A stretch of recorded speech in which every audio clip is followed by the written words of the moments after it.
Hello viewers, কেমন আছেন সবাই? আশা করি সকলে অনেক ভালো আছেন। আজ আমি আপনাদের সামনে গুরুত্বপূর্ণ একটা বিষয় আলোচনা করব। বিষয়টা হলো, আমরা প্রান্তিক খামারিরা প্রায় একটা ভুল করে থাকি, যে একটা গাভী বাচ্চা দেওয়ার পর থেকে পরবর্তী বাচ্চা দেওয়া পর্যন্ত আমরা দুধ দহন করতেই থাকি, কিন্তু এটা আসলে ঠিক নয়।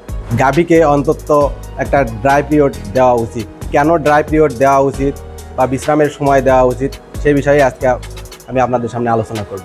আমার এই গাভীটা প্রায় 6 মাসের প্রেগনেন্ট। আমরা একে ড্রাইং প্রসেসে রাখছি, এখনও পুরোপুরি ড্রাই হয়নি। আমরা একে ড্রাই করতেছি।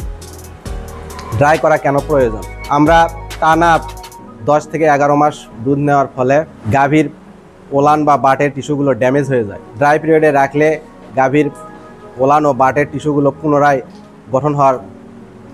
পুনরায় রিপেয়ার হওয়ার সুযোগ পায়, ফলে পরবর্তী ল্যাকটেশনে পুরো দমে দুধ দিতে পারে বা দুধ প্রোডাকশন আরও বৃদ্ধি পায়। ড্রাই পিরিয়ডে না রাখলে যদি আমরা কন্টিনিউয়াস দুধ দহন করতেই থাকি, তাহলে পুষ্টিটা 2 ভাগে বিভক্ত হয়ে যায়। দুধের সাথে অর্ধেকটা পুষ্টি বের হয়ে যায় এবং অর্ধেকটা বাছুরের গ্রোথে কাজে লাগে এবং গরুর গ্রোথে কাজে লাগে। আর আমরা যদি ড্রাই পিরিয়ডে রাখি, তাহলে যে পুরা পুষ্টিটাই বাছুরের গ্রোথে কাজে লাগে এবং গাভীর স্বাস্থ্য পুনর্গঠনে সাহায্য করে। সঠিক সময়ে ড্রাই পিরিয়ডে রাখলে গাভী ওলানে পর্যাপ্ত পরিমাণে শাল দুধ তৈরি হয়, যা বাছুরের রোগ প্রতিরোধ ক্ষমতা বৃদ্ধিতে সাহায্য করে। এখন আমরা আপনাদের জানাবো কিভাবে ড্রাই করতে হয়, ড্রাইং প্রসেসটা। প্রথমে আমরা যে গাভীকে ড্রাই করব, তার খাবার কিছুটা কমিয়ে দেব বা শুকনো খড় হারিয়ে দেব। শুকনো খড় বাড়ানোর ফলে দানাদার এবং ঘাস কমানোর ফলে গাভীর দুধ এমনিতেই কমে যাবে।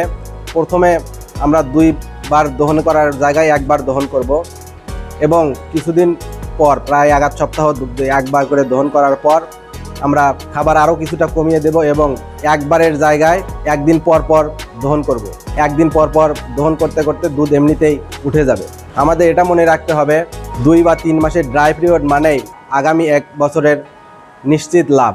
আপনার গাভীকে সুস্থ রাখুন এবং সঠিক সময়ে ড্রাই করুন। ভিডিওটি ভালো লাগলে শেয়ার করুন এবং আপনাদের কিছু জানার থাকলে কমেন্টে জানান।